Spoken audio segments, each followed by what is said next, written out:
Hey everybody, ERIC Bischoff here, and have you heard about Strictly Business? Strictly Business is a brand new weekly series exclusively on adfreeshows.com. Join me and my co-host John Alba every Tuesday as we take a deep dive into the business of the professional wrestling business. And this is some straight up business talk here, no fanboy nonsense. We discuss television contracts, advertising, licensing, and of course the highly debated ratings. So if you want an unfiltered, brutally honest, anti-fanboy understanding of the professional wrestling industry, well, Strictly Business is the series for you. And hey, if Elon Musk likes my tweets, and he did, you're going to love Strictly Business. Sign up now and listen at adfreeshows.com.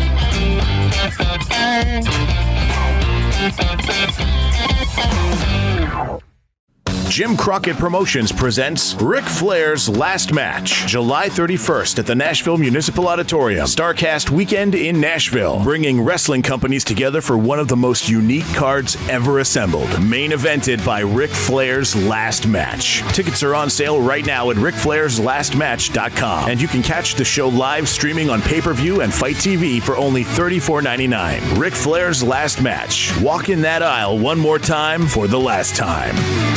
StarCast is presented in part by ProWrestlingTees.com. T-shirts designed and sold by over 2,500 pro wrestlers.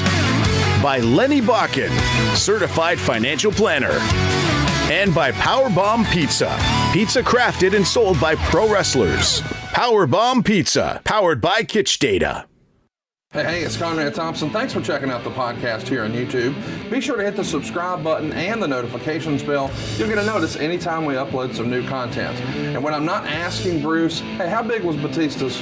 Well, you know. One of the things I like to do is help people save money. And if you're watching this video right now and you're in a 30-year loan, man, you're overpaying your single biggest bill, and you may not even realize it. I want you to do a little experiment for me. Take your calculator out, multiply your monthly house payment by 360 payments.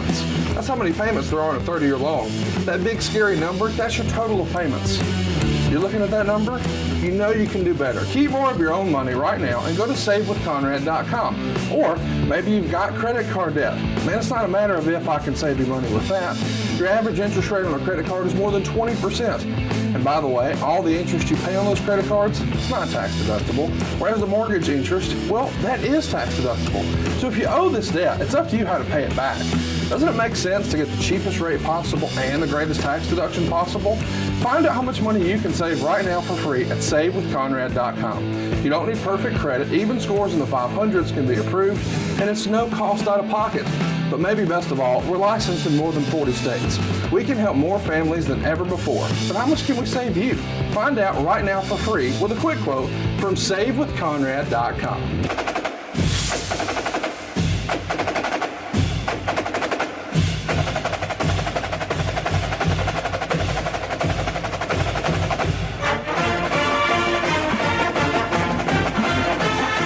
Okay, ladies and gents, no, you're listening to the right show. You're listening to Grilling with JR.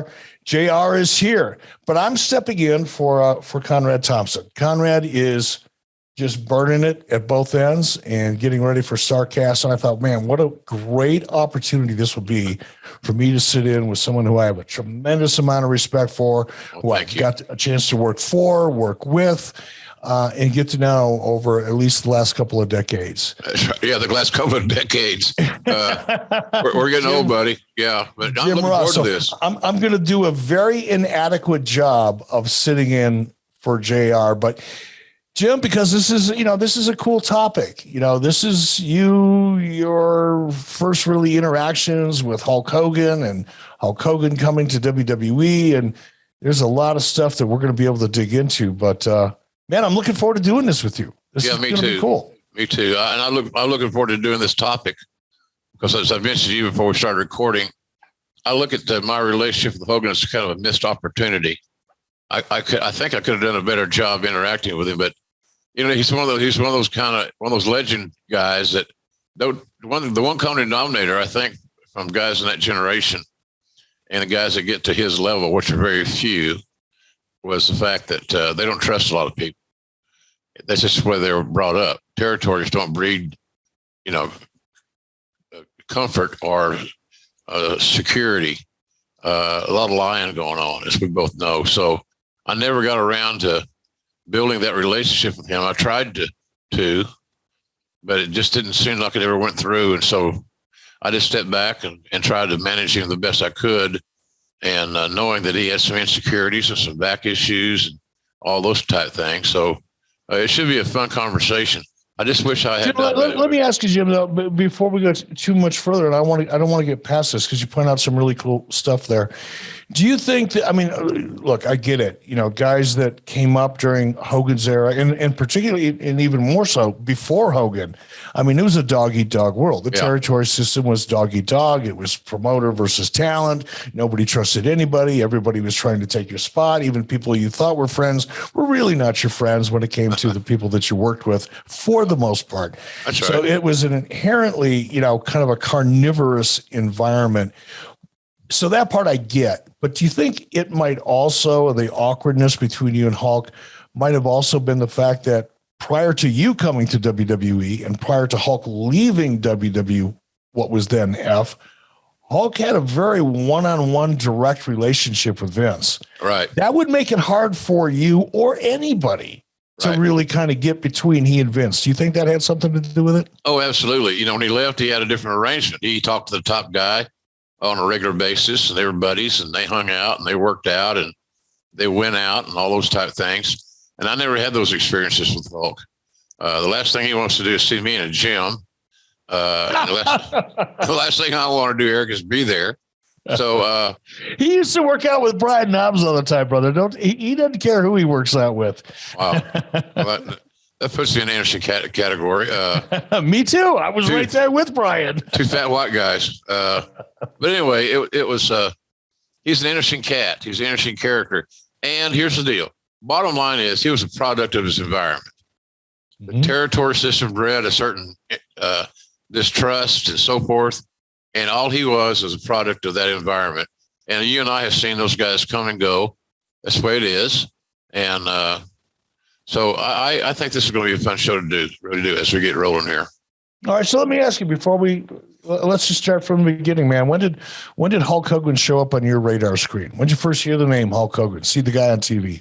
Oh, that was during the big boom in the 80s. Mr. T era, Piper, Paul Orndorff. That big angle was when I first heard about him. I'd seen pictures of him, was impressed, obviously. It's hard not to be impressed with his physique and his look and all those things. And his success spoke volumes. So, but that's when I heard about him. He was tearing it up and he was drawing big money. And of course, even before then, the houses that he drew in AWA for Vern in your old area was damned impressive. He was the guy who was selling the tickets and loading the wagon. I'm assuming, and I could be wrong, you're working for Watts during this period of time? Yeah, right, yeah. All right. Now, when I first went to work for Vern in 87, now this is after Hulk left Vern and jumped ship, so to speak. That's the way it was presented to me. Walked out in the middle of the night, all that kind of stuff. So everything I heard from Vern when I first stepped into the wrestling business was kind of like anti-Hulk, not because he wasn't a draw, not because he wasn't, a great potential and a great performer, but because of their business shit. What was Watts's perception? And therefore, what did you hear from Watts about Hulk Hogan at this period of time? He was a big attraction guy. Watts had this theory that guys like Andre that were unique and special, had a unique look, unique skill set.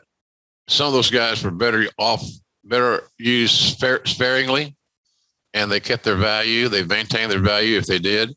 So he thought that, Hogan was that. He thought Hogan was a special attraction guy you saw on special occasions. If you did it that way and didn't overexpose him, he's going to draw a house for you. So Bill didn't have any inherent, he's not a real wrestler. He never wrestled. He's not an amateur. He never had any of that issue. I never heard that from him. The proof was at the box office. you can bitch about his, athleticism or he's not a shooter and all that bullshit. But I think what really has turned Bill on that regard was the fact that, Vern's territory was maligned at times. And on this occasion, it was just the fact that, Hogan got over. And Cowboy was always interested in what other territories did to get their guys over, because there may be something he could pick up and use with JYD or some of his baby faces in Mid-South. You look at this period of time, Vince McMahon, Hulk spent a little time in WWF for Vince for a little while, went to Vern, ended up going back to WWF and Vince McMahon Jr. But by this time, Vince had already started, he started expanding. He started chewing up territories and executing his vision. And now Hulk's there full time. What was your personal reaction? Not as an employee of Bill Watts or somebody you worked with, but what was your perception of that transition from the territory period to the Hulk Hogan national expansion period? Well, everybody didn't get to jump on the train and ride along. It was challenging. It was a new era and without precedent, and basically. And some guys got to jump on the train and ride it to the next stop, and some guys refused to board because they perceived any change in wrestling as negative. And I don't do that. I know you don't do that. We have to change and to address our surroundings, our team, and our companies. So I just thought it was impressive as hell what he was doing and what Vince was doing, because it was bold. It's going to take great management. You're instead of managing a territory in the Northeast, you're managing a territory that covers the world. And Vince uses a lot of the same techniques and same formulas, but it was still a daunting task to take that next step. And some of the good old boy network didn't make it, and therefore some of them have complained over the years, and we've all heard it, that Vince killed the business and all this stuff. And it seemed like it happened more when he bought St. Louis, because St. Louis with Sam Matchstick was kind of held as a benchmark, I guess. And but in any event, we saw great change, and I was lucky. I was in a territory that was enduring this whole change. Watts was hard-headed and stubborn, and certainly didn't want to fold his hand. He wanted to play this thing out, and thought we could still be competitive with the other territory, no matter how the thing shaked out. If you give a good product on a regular basis, a good TV writing that makes logical sense, and you got a shot. All right, JR, let's take a quick second and remind everybody that this episode of Grilling JR is brought to you by Zyn Nicotine Pouches, a fresh way to enjoy nicotine without all of the baggage of cigarettes, dip, or vape. That's right, no more smelling like an ashtray, no more spit cups spilling in the car while you're turning a corner too fast. Been there, done that. And no batteries to charge or leaky equipment to deal with. Zyn nicotine patches are smoke-free, spit-free, and available in 10 varieties like spearmint, wintergreen, citrus, and many, many more. And for your convenience, each variety comes in 2 strikes, so you could easily find the satisfaction level that's perfect for you and what you're used to. Zyn, Z-Y-N, America's #1 nicotine pouch, is available in over 100,000 locations nationwide, meaning it's never been easier to find your Zyn, brother. So head on over to Zyn.com. That's ZYN.com/find to locate a store near you. That's ZYN.com/find. Warning, this product does contain nicotine, and nicotine is an addictive chemical. A lot of similarities, I think, between Bill Watts and Vern Gagne in that respect. It's like... Well, Vern was a mentor to Cowboy. Cowboy worked in the AWA way back in the day, and Cowboy had great respect for Vern because Vern was a shooter. All those guys stick together. But Bill worked as a young wrestler for Vern, and I think that relationship it maintained itself until much longer after the Vern and Cowboy went out of business. It's hard to believe this. Is that two guys that smart, Eric, that didn't see the writing on the wall?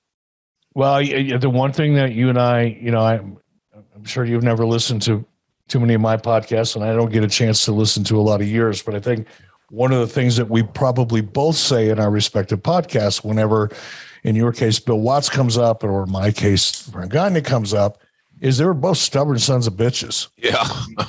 you could not get, and I think even Vince McMahon, that's, somebody asked me once, is there any similarity between Vern Gagne and Vince McMahon? And the only one that I could think of is they're both stubborn as hell. Yeah. And Watts was right in there with them, They were. Did you have any interaction with Hulk, obviously before you ended up in WWF, but did you ever cross paths with him at all? No, I didn't. That was one of the other issues. It's kind of strange. I crossed paths with so many people in my various roles over the years. He was not one of them. So when I met him for the first time, and he came to WWF, WWE, whatever at that time, my deal was just to treat him respectfully and try to develop some sort of communication with him that he trusted. And so I didn't ever get close to the line where, well, that I told him this, but really it ain't going to happen. I didn't do that. If I didn't know, then I'd say I don't know. So I tried to start from scratch to build a relationship with him.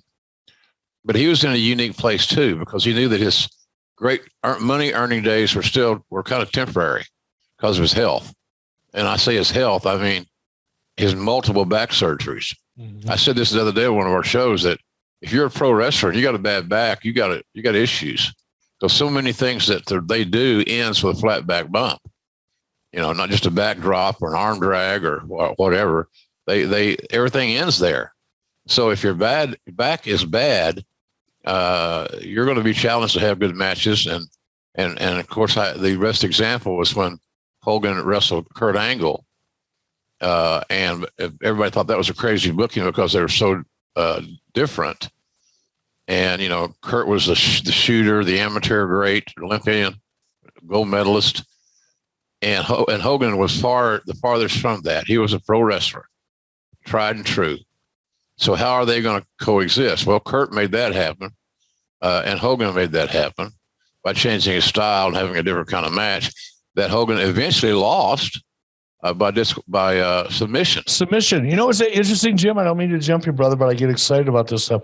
I was just reading the other day on Kurt Angle's show. He talked about the time when Vince decided, okay, we're going to do Hogan versus Kurt Angle, and Vince wanted Kurt to win by submission.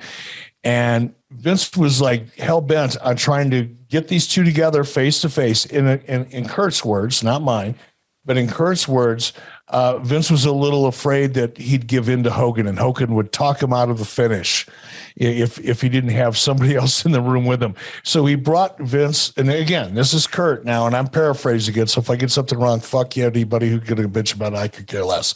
But Vince got Kurt and Hulk together in a room, and Vince pulled Kurt off the side, said, I want you to get right in his face. I want you to go nose to nose with him. I want you to tell him how this finish is going to be. Trying to get Kurt to intimidate Hogan. And Kurt said, well, I respect him. I don't need to do that or whatever. And Vince laid out the finish, and Hulk looked at Kurt, gave him a thumbs up, and off they went. They did business. So interesting little Kurt Angle backstory to that one there. Yeah, and people will be challenged to believe it that Hogan went along with it so easily, but it made sense. We told a good story there, I thought, broadcasting it. It was clear as, it was an easy story to tell, and easy enough to tell. Well, I want to take you back to one that might not have been quite so easy to tell. Yeah. Like this one might have been pulling your own teeth while you're trying to wash your hair. Your first night in the WWF is at the March 9th, 1993 TV tapings in Augusta, Georgia. And this is like the first time you met Hogan, right? In person? Do you recall? I don't know if I even met him down. I met Vince down there for the first time in person. And we had a 3-hour meeting while TV was ongoing. And when we left, I had a job in Stanford, moving to Stanford. So that was a little bit of a tricky deal. I'm sorry. But, yeah. And then I lived there so many times, I kind of get used to it, off and on. Sal's a very active renter in Connecticut, unfortunately. But nonetheless, you may not remember having met Hulk that night, but you did call a match. He and Brutus Beefcake defeated the Beverly Brothers that night. You did the voiceovers with Bobby Heenan for a WWF Coliseum video release. Let's take a look at that.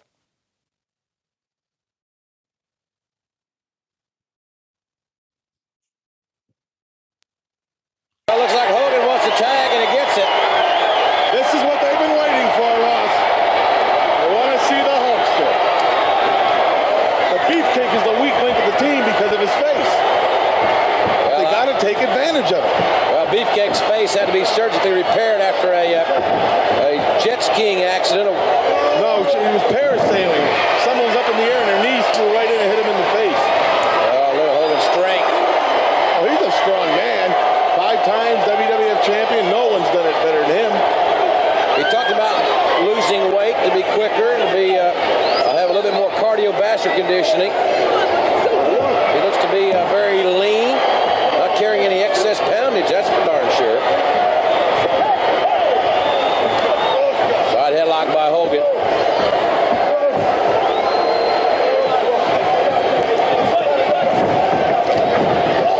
Good shoulder block. Hogan's got surprisingly good quickness here, and Hogan with a thumb to the eye, and another thumb to the eye. Well, Hogan, caution to the wind as far as the rules are concerned. Atomic drop, and up and over goes Beverly. And Bo Beverly, this gets nailed. Come on, ref, do something. Another atomic drop, and the Beverly's best regroup. The Mega Maniacs. Can't let the trip off. Don't let him make that tag. Well, now it's too late. Too late. You're not kidding. Hogan is in, well rested. Lots of momentum here. And Hogan can take it away from you. Whip far side. Hogan catches Bo Beverly. And Beefcake in, elbow. Out goes Blake Beverly. And Hogan just caught Beverly with that megaphone. He hit him with a megaphone. Referee didn't see it. Is that the kind of a win he wants? Is that the kind of a win that's going to work for you, Jimmy Hart? That stinks. Hogan pulled a page out of the Beverly's playbook, I guess. I hope you're proud of your victory, you and Beefcake. It's a real, real good victory.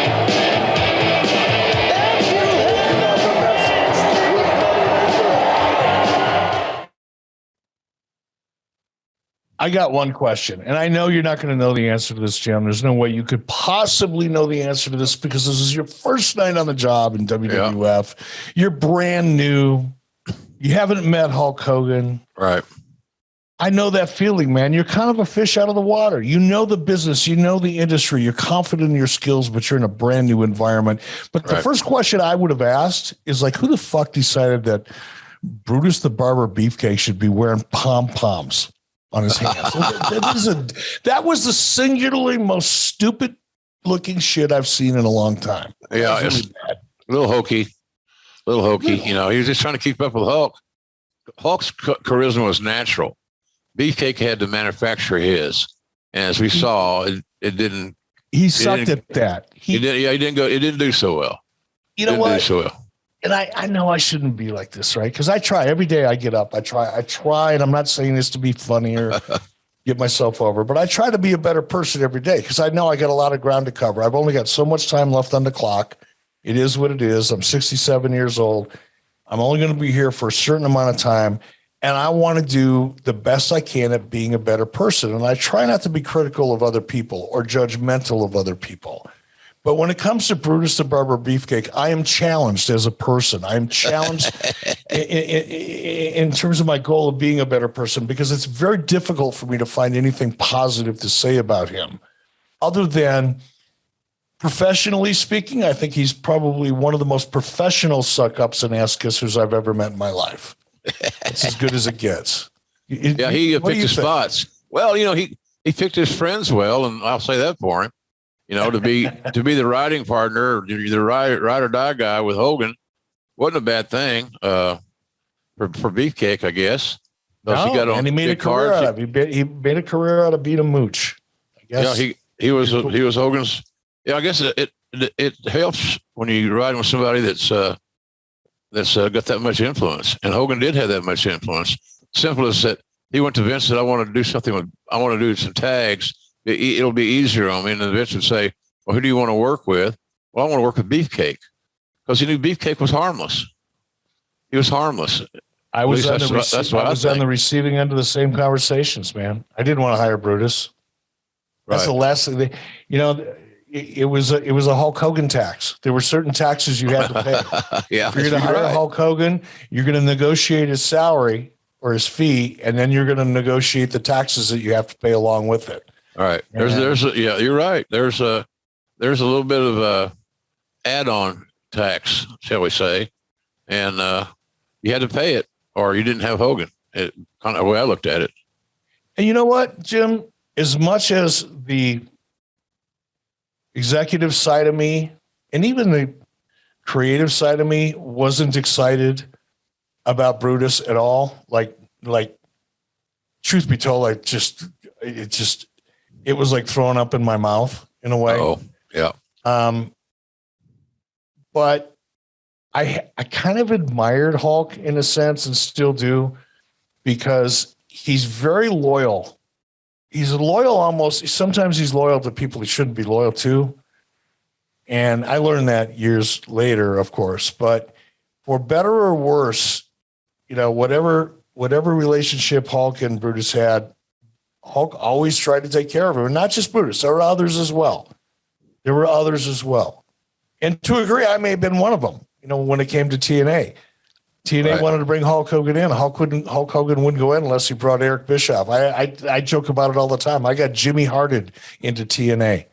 I didn't want to be there. I got Jimmy Harted into there. So as much as it was a pain in the ass to have to deal with guys like Brutus because of Hulk and pay that tax, I kind of admire the guy for just, look, here's the deal. If you want me, I'm loyal to my friends. You're going to have to be loyal to them too. Yeah, that's a great trait and a passing trait. It's not that way for everybody.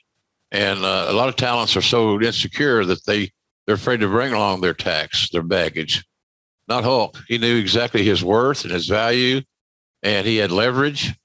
And all that boiled down to was getting one of his buddies a gig, or 2 or 3 buddies a gig. Then that's what he was going to do. So, and it. Vince knows it.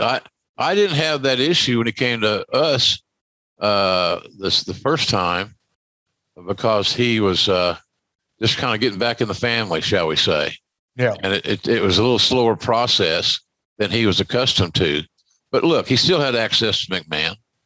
He just didn't have the access to McMahon that he had prior to. It wasn't wide open, where the door was always open. Now, Vince may say the door is always open, but we both know that the door is open when he says it's open. And I think Terry Hogan had to understand that and adjust to it. And it wasn't an easy adjustment. No, I get it. And especially knowing him, because I know this is going to sound really weird to people that don't know Hulk well, but that probably, in a way, this sounds so cornball, but hurt his feelings, because I think Hulk went back there, with an anticipation of a relationship that used to exist, and things had changed. The business had changed. Vince had changed. Yeah, and a lot of the influential guys of Eric around Vince, wrestlers I'm talking about, they were not Hogan fans, because they knew that automatically when he got booked back into the territory that he would be a player, and he would be taking somebody's spots. He'd be in some main events. He'd be key. He'd get key TV time. And a lot of the talents would put a bug in Vince's ear. He's old. He's broken down. His back is bad. He can hardly get up and down, blah, blah, blah. And they talked against Hogan. But Vince saw money there, but not on the same terms that it once was. But he still thought there was value there. And so did I, quite frankly. I mean, he's Hulk Hogan, for God's sakes. That's a big deal to me. And it was a big deal to Vince. But Vince just wanted to make sure that he had to please both sides of the aisle. the young talents, the Triple H's, guys like that wanted to be on their own, unencumbered, and all that stuff. Those guys were very vocal. They didn't want to lose their spot, but they didn't realize that you could still have a good match with Hogan. Kurt Angle had a great match with Hogan. As limited as Terry was, he had a great match with Kurt, and so I think that it was just a tough it was a transition that nobody foresaw, and I think you're right. I think Terry probably felt a little bit, backburnered a little bit. He was kind of taken for granted, and hey, you're here, you got a job, shut up and wrestle, and that's not the way Hogan works. No, and that's not the way he left. And that's the tough part of coming back, right? Yep. Things are always the rules are different. Environment's different. JR, I want to hold up for just a second. I don't know if I ever told you this, but, thinking about how we all broke into the business differently and what got us there, unlike you, I didn't break into the wrestling industry because I had any talent. I was able to break into the wrestling business because I frankly had a great head of hair. And if there's anybody that understands just how important it is to have a great head of hair, it's yours truly. And I got to admit, at 67 years old, I've got a pretty decent head of hair. But you know why? Because I prevent hair loss with Keeps, our sponsor this week. And let's face it, 2 out of 3 men are going to experience some form of hair loss by the time they're 35. More than 50 million men, 50 billion men in the United States suffer from male pattern baldness. And guess what? It can be prevented. I'm telling you, Keeps offer a simple, affordable, and stress-free way to keep your hair, and you can do it through convenient virtual doctor consultations and delivery of products straight to your door every 3 months. Man, no, you don't even have to leave the house. Come on. 24/7 care and support. Keeps as a network of expert medical advisors, prescribers, and care specialists to support you in making your hair goals a reality, and it's low cost. Treatments start at just $10 a month. That is a good investment. And Keeps offers generic versions of the 2 FDA-approved medications that will prevent hair loss. Treatment plans are affordable, typically half the cost of what you do at the pharmacy.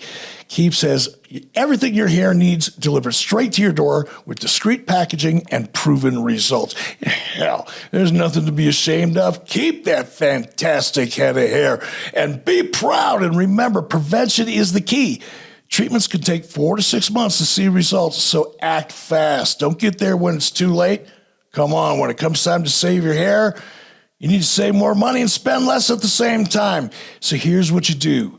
If you're ready to look forward to life just like I do with a fantastic head of hair, you need to take action. Go to Keeps, KEEPS.com/JR to receive your first month of treatment for free. Yep, free. That's Keeps, KEEPS.com/JR to get your first month free. One more time, Keeps.com/JR. That's KEEPS.com/JR.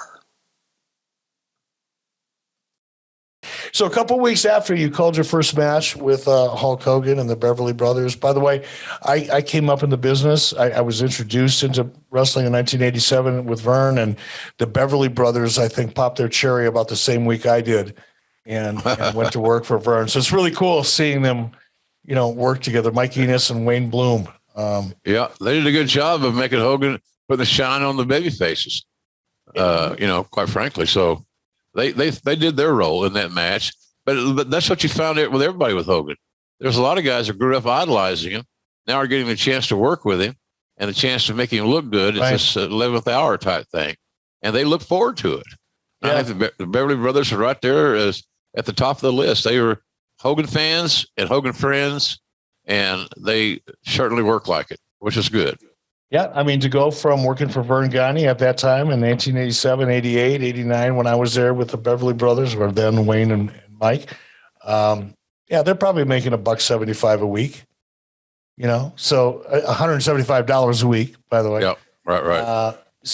Making the move to WWE and having a chance to work with one of the biggest names in the business was probably, they may not say it the same way today, but probably the highlight of their career in some respects. Well, wouldn't doubt it. They probably made more money during that. They used to say, Heenan told me this, along with others that were there, tenured Monsoon, is that back in the day when they were running house shows 2 or 3 a night and Hogan was booked, that's the first thing the guys looked at. They didn't look to find out what town they were in. They looked to find out what town Hogan was in. Mm-hmm. And if they were on Hogan's card at the house shows, the live events, they're happy. And I think that's it speaks well for Hogan. Everybody would rather be. They didn't care where they were. They weren't worried about their booking and what town they were going to be in. They just wanted to be on the same card with Hogan because they knew more than likely it was going to draw. So let's talk about one of those next cards shortly after this match on March 9th. Hogan defeats Yokozuna shortly after Yokozuna defeated Bret Hart. Were you privy to all that? Did you know what was going on before the night of that match, or could you? Yeah, it was kind of a political nightmare. You had different parties lobbying for different things, and to beat Yokozuna at that time was a little bit of a risk because we didn't know how well his character was going to withstand a loss to the returning Hulk Hogan. But it was, I thought it was kind of cool booking, and it certainly reinvigorated Hogan. It showed that Yokozuna was human. They did a little crazy finish, and so it wasn't like he got guzzled or eaten alive. So, but it was very political. There was a side, Yoko had a lot of followers within the company, a lot of relatives, a lot of friends. He was very likable. So he's getting his big break, and now the old man's coming back and taking it away from him. So there was a little bit of political, I don't want to say upheaval. That's over dramatic, but it wasn't the most popular move within the boys. So I'm gonna test you here. Okay. And I always fail at these tests, so don't feel any pressure because I'm horrible at the kind of question I'm going to ask you. But one of the first interviews that I did, I think it was on ESPN for Vern, was with Yokozuna. Before he was Yokozuna. Do you remember his name in AWA before Yoko was Yoko? Yeah, I did. Until you asked me. You'll know it as soon as I tell you. Coquina Maximus. Coquina Maximus. Yeah, that's it. Yeah. Coquina Maximus. But Rodney Yoko was such a likable guy, and guys were so happy that he got his break. He was a top heel in the territory. With his gimmick, he was very, very marketable and different. His size, his nationality, and how he was positioned was all unique. And so for Hogan to come in and destroy the guy that's seemingly unbeatable was how it was. And it certainly drove a little bit of a wedge between Hulk and some of the other guys. Not that Hogan had not been in that same position on many occasions. It didn't break him. It didn't slow him down. I don't know if it even affected him whatsoever. But there was some pushback there with that whole deal. A lot of meetings, a lot of changes. And so I just kind of waited until the end of the day or the last minute and said, okay, now what are we going to do? Because it is ever changing. And that's just, I've always prided myself in being able to call whatever I see on the monitor. So I figured, well, I'm not going to have a hand in the final on this creative, whether I like what they're doing or I don't. But I'm going to be prepared to call the match. So you put the goddamn match on the monitor. I can call that. If I can see it, I can give you a match. I can do that work. So that's kind of where I got to myself. Let me compartmentalize this back to my little area that I can control and go from there. It's a memorable call, Hulk Hogan, Yokozuna. Let's go back and listen how you compartmentalized it. All right. Hogan is more concerned with helping his friend Bret Hart. We need one more second. We will put on the new WWF heavyweight belt. Right now. He says, Fuji says they'll put the WWF title on the line right now. Come on. Let's go. You got any guts? Let's do it. Come on. Mr. Fuji has said that they will put the WWF title on the line right now against the Hulkster.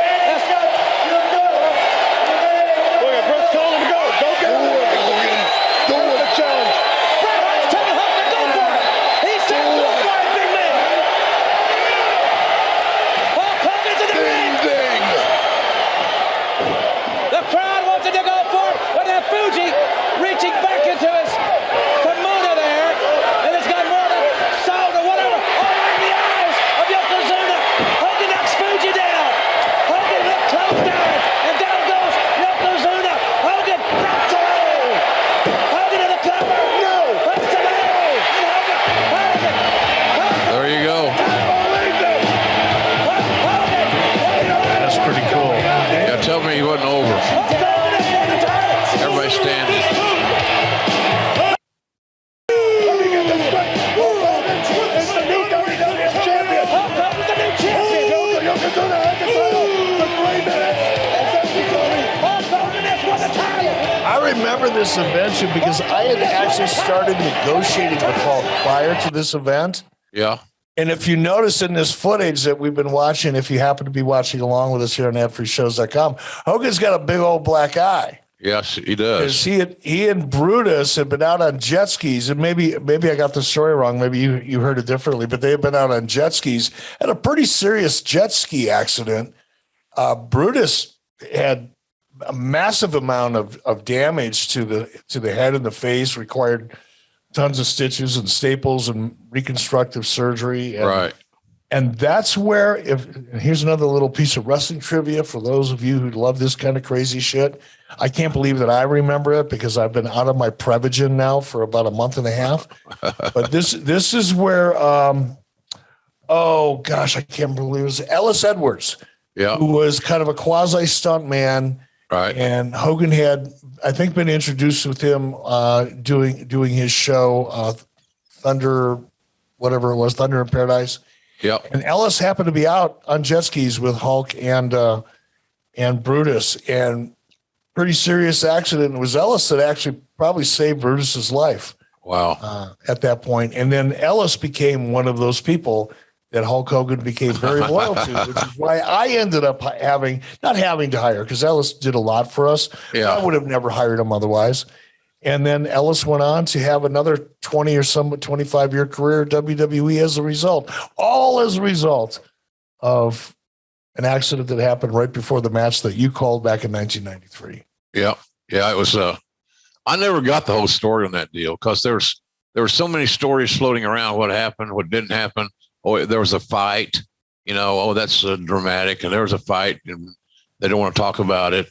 So I never really knew the whole story of that deal other than those guys dodged a bullet and their faces, showed that. Hogan, I remember seeing Hogan at WrestleMania 9, which is where this event was in Las Vegas, Caesar's Palace. And his black eye was a lot worse than even it was there. So he looked rough, man. He really did look rough, but the show must go on and Vince is going to go come hell or high water, no matter what Hogan looked like. Because the black eye kind of fit the motif of a pro wrestler. That can happen. It can happen for real. All right, JR, I want to take just a second and tell everybody that this episode is brought to you by CarShield, who makes it easy and affordable to protect my car from expensive repairs, and that's just for starters. CarShield is the #1 auto protection company in the U.S. and offers protection plans for around $100 a month. The plans cover more parts than ever before, whether your car has 5,000 miles on it or, like mine, more like 150,000 miles on it. And let me tell you how simple it is to get your car fixed, man. When you need a repair, you choose the mechanic, and CarShield's administrators, they'll handle the rest. That's it. You don't have to deal with the paperwork, the headache, the hassle. Boom, you're taken care of. And the same goes if your car breaks down on the side of the road. It's happened, been there, done that. Plans through CarShield also include coast-to-coast roadside assistance. Believe me, that can come in handy. CarShield administrators are there for you with all of your rental options as well, and trip reimbursement at no extra cost. Get the coverage today, and you'll lock in your price now, and it will never go up. That's right. I said that. It will never go up if you lock in today. That means as long as you own your car, no matter how old it is, you're protected from the rising cost of auto parts and repairs for your vehicle. Come on, man. It only makes sense.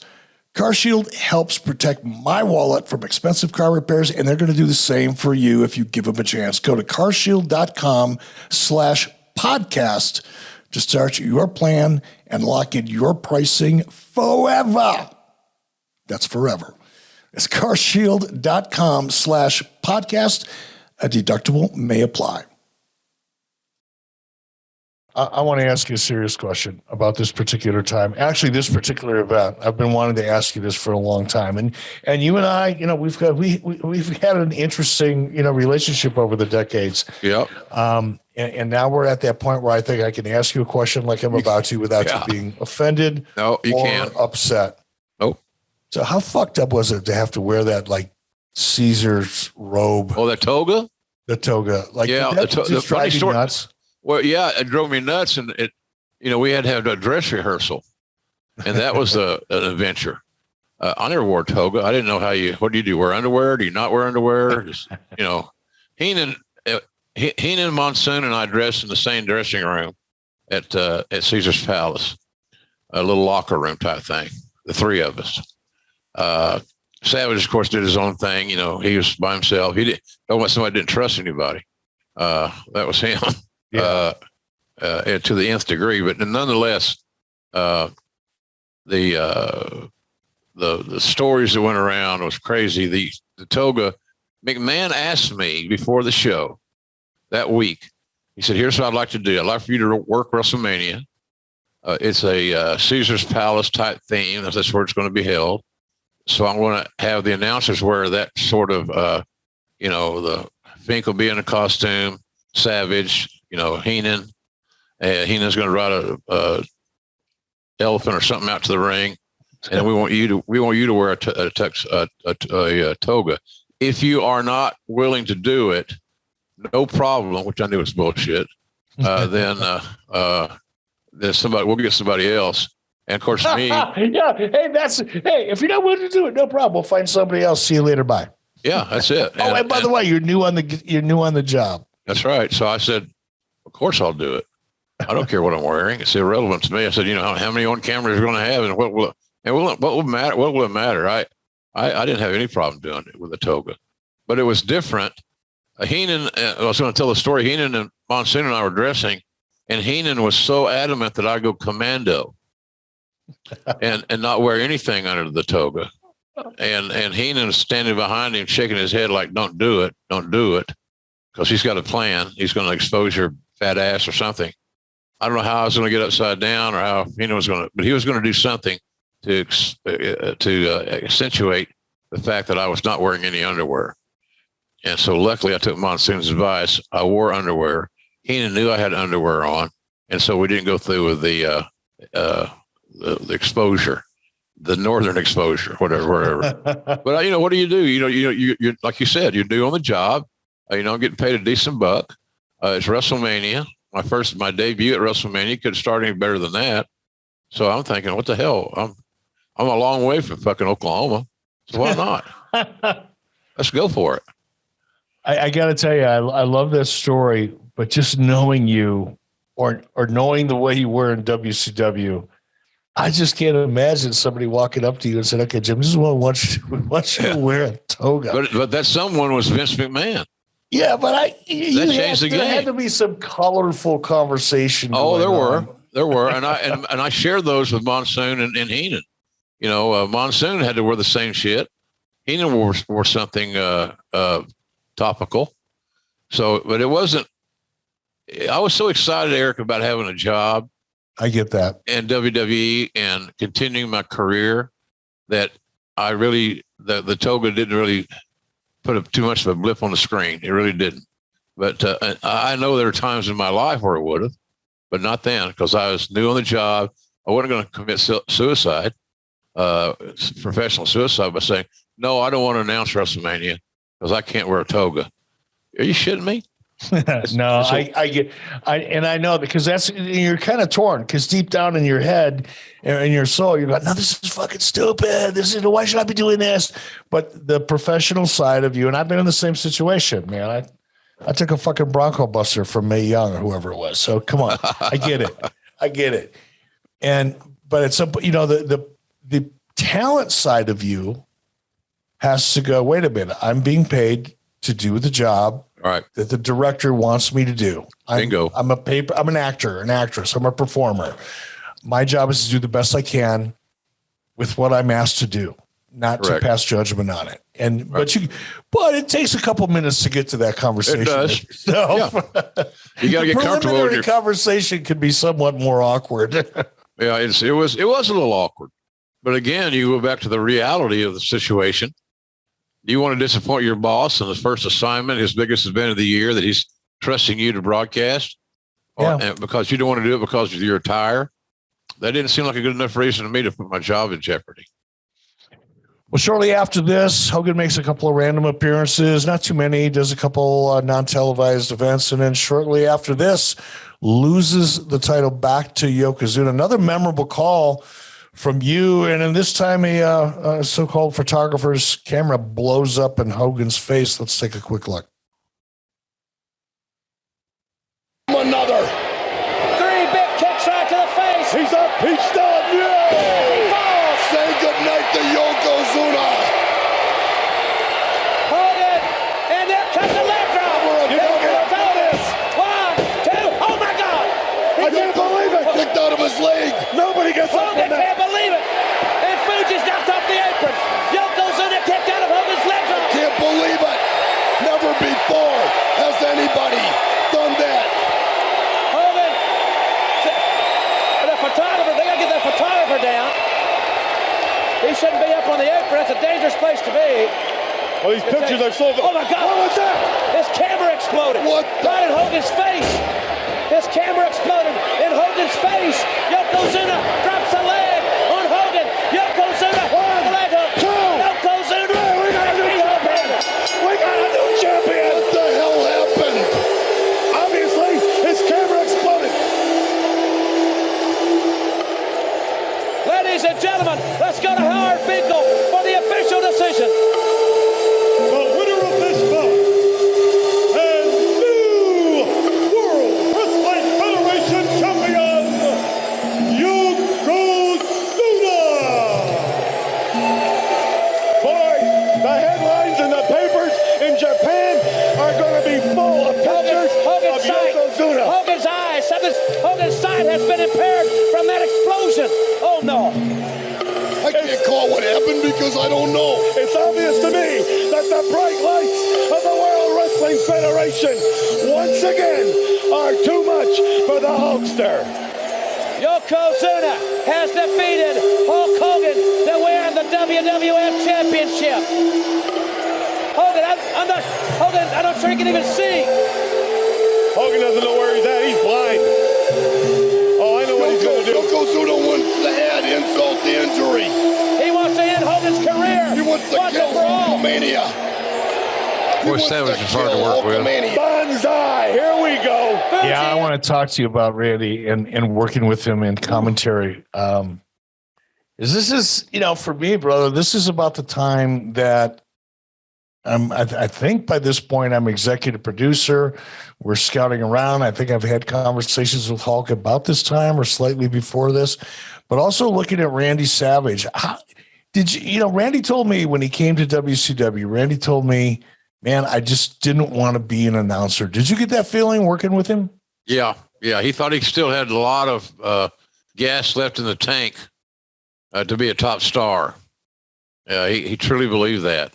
And there's nothing wrong with having that kind of confidence, but he thought that announcing was way beneath him and that he got it forced upon him in WWE. And so, he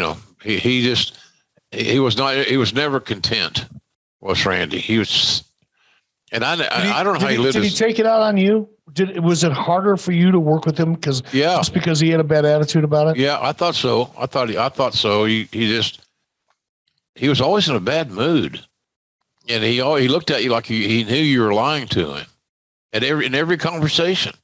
So he was that way 24/7. It seemed to me like, and he got boorish. He's like, okay, here's another day working with Randy, and doing voiceovers with him was always a challenge because he always had a better way of doing it. So I just said, look, you call what you feel and how you see it, and I'll fit in somewhere in this dialogue.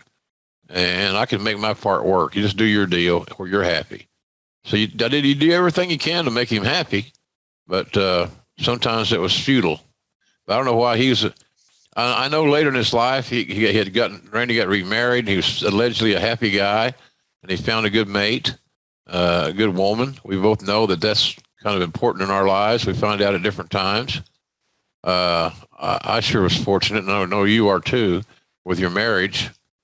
So but Randy was not happy about anything. He was the toughest guy I ever worked with, without question.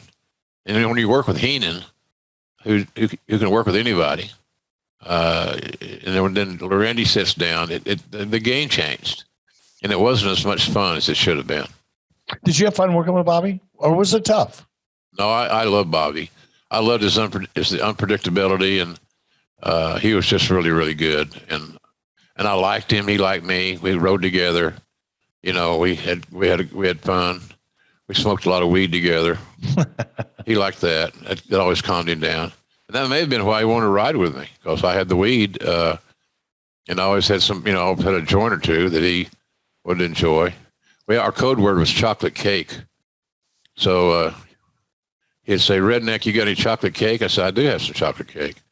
So we'd sometimes take a break in the voiceovers to go have lunch, even though the voiceovers were catered. So we'd go have, quote unquote, wink, wink, have lunch, drive around, smoke the joint, come back and finish our voiceovers.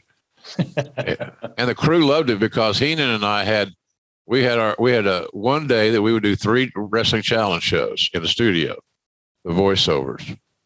And he was, Bobby could be very temperamental because of his neck. And I think he fell out of love with wrestling a little bit, kind of along those years. So, but he had to be kind of taken care of. He had to be nursed a little bit, and the chocolate cake seemed to help him. All right, Jay, I want to take just a second and talk about some fun we're having with our friends over at Zen. Wrestling fans, it is time to win with Zen. That's right. Get to WrestlingPrizes.com for your chance to register to win one of our 4 once-in-a-lifetime digital Q&A sessions with wrestling legends like Ric Flair, Jim Ross, Mick Foley, and yes, yours truly. Winners also get an autographed replica championship belt and a prize pack from Zen, America's #1 nicotine pouch. Now, here's the part I want everybody to listen to. Come on board. Help us out. You can register once a day between now and July 15th. That's right. You can register every single day over at WrestlingPrizes.com. There's no purchase necessary to enter or win. Open to U.S. residents 21 and over. Void where prohibited. For official rules, visit WrestlingPrizes.com. Warning, this product contains nicotine, and nicotine is an addictive chemical. Well, going back to this time, man, you've been in the company just a little bit, man, relatively short period of time. You've called a match for Hulk Hogan, one of the biggest names at that point, the history of professional wrestling, and maybe still in some ways, arguably to this day. You know, if you look at impact during certain eras and things like that, it's kind of a big damn deal. And now you called the match for him. You know, that's basically going to lead to him leaving the company. That's kind of accomplishment pretty early on, don't you think? Yeah, well, you know, it was the assignment I received, and I did the best I could with it. I tried to take care of Hogan on his way out. He had a good out with that camera. The cameraman was, of course, downtown Bruno, Harvey Whippleman. That was his little role that day. Well, whose idea was that, by the way, man? Not to interrupt you. I don't know. I want to say it might have been Pat Patterson's idea.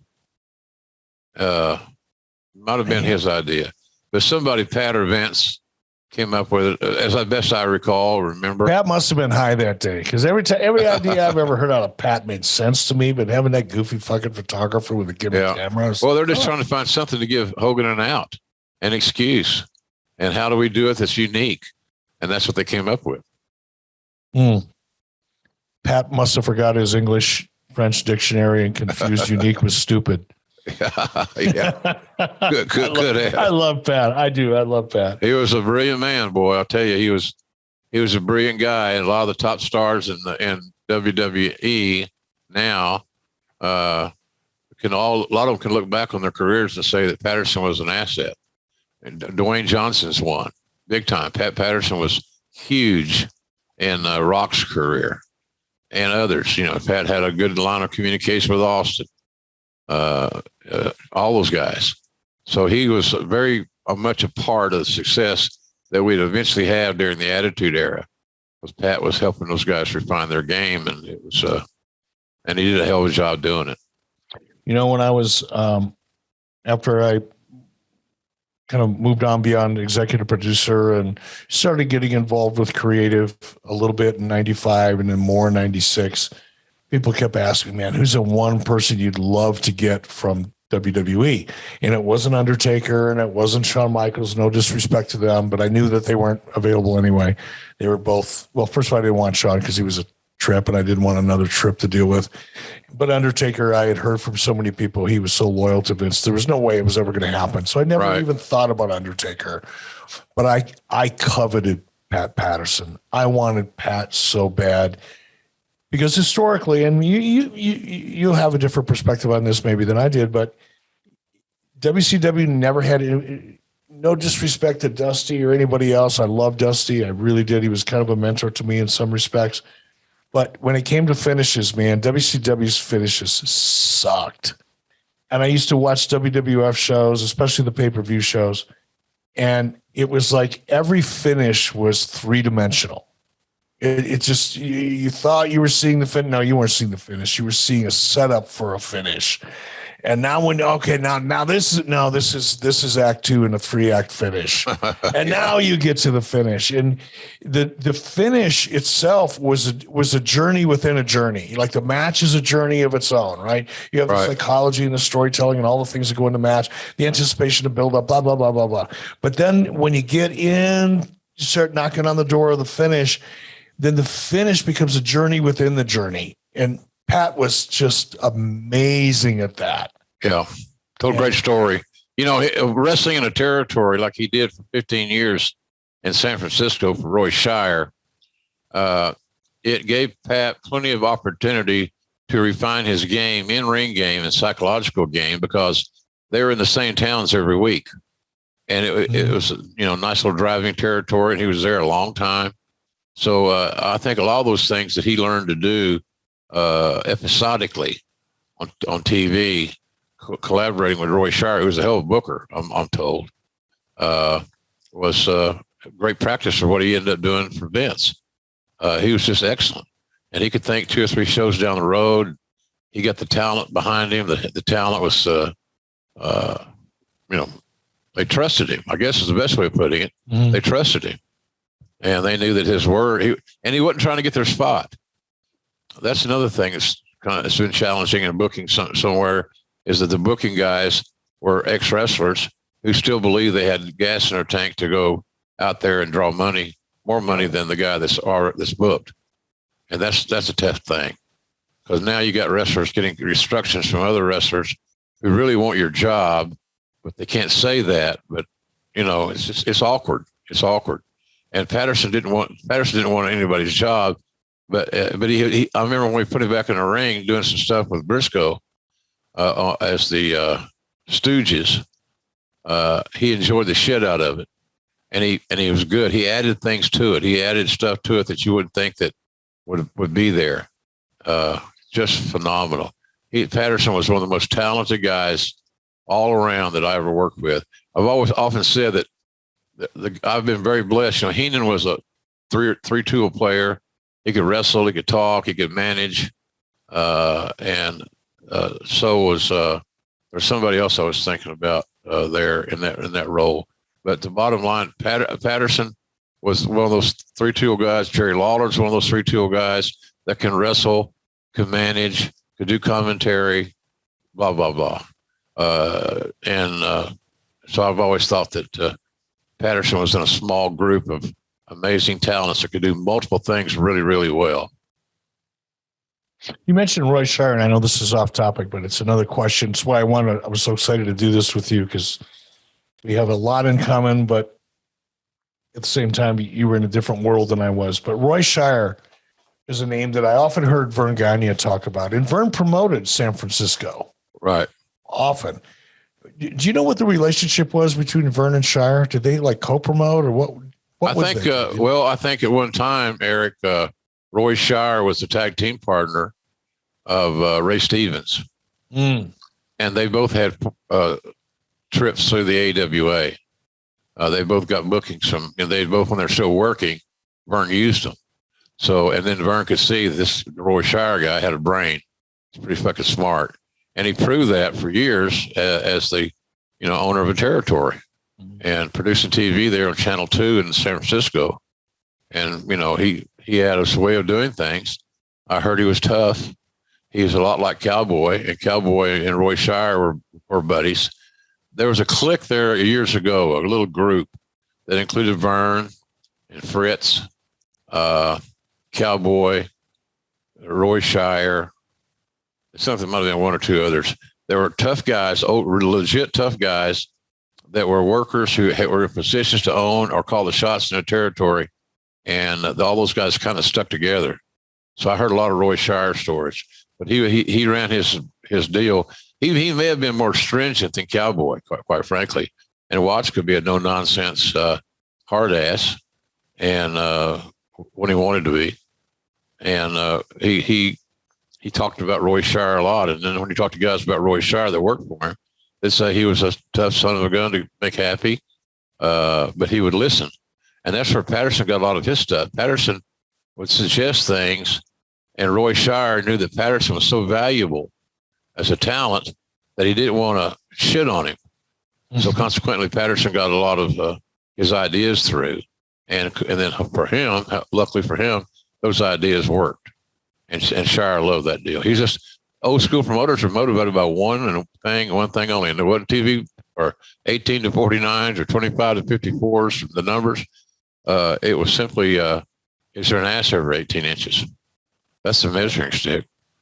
And how many tickets did we sell? So that was the whole deal. It was real simple back in those days. Yeah, it's interesting too. You talk about that clique of those aforementioned individuals, and you mentioned Pat Patterson and Ray Stevens, and Vern Gagne had Ray Stevens and Wahoo as bookers when he hired me, and I got to know Ray Stevens real well and just cherish that, man. It's one of the things I'm grateful for, as well as Wahoo, man. I had so much fun. I was brand new. I was so, and I never aspired to get into the wrestling business. I was a wrestling fan growing up, as a kid, but it's not like, oh man, someday I'm going to find a way to get a job. I mean, it was just snatched me off the street kind of coincidence. and then I walk into it, and I'm after, business would wrap up around 5:30 in Vern's office. And there was always a refrigerator in the break room. And there was always a 12-pack or 2 cases of beer in there. And for me to be able to sit around with keep in mind, I went from wrestling fan to working in a wrestling office over the course of about 7 days. I've been there. I've been there. I know exactly what you're saying. And then on the 8th day, I'm sitting in Wahoo's office with Ray Stevens drinking beer at the end of the day, listening to wrestling stories. And Ray Stevens also talked a lot about Pat Patterson and Roy Shire, and I guess that's why I wanted to ask you about Roy. Yeah, he was a great booker, but it was his way or the highway. He had a formula, and he wasn't going to let anybody talk him out of not executing his formula. And they drew good money with a small crew.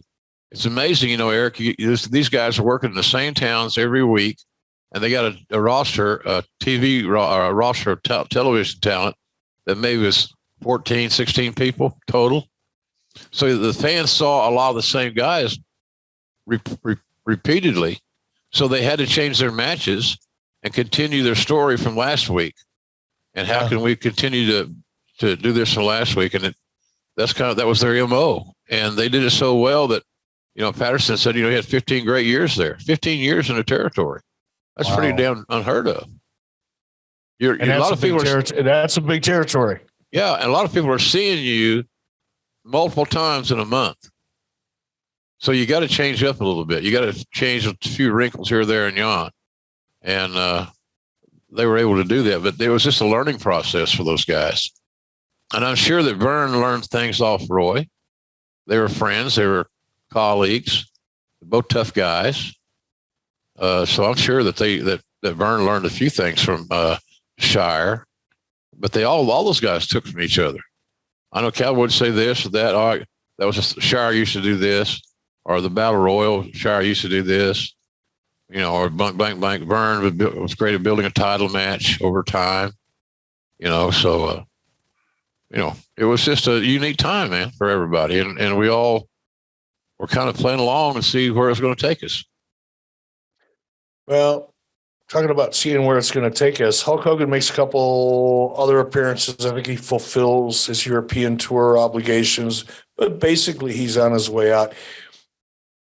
From the time he started in whatever it was, March 9th, 93, to the point where Hulk's now getting ready to leave the company, did you end up ever dealing with him? Did you get any closer to him or work any more directly with him with that time, or was it pretty much not really the same? Not really, Eric. I tried.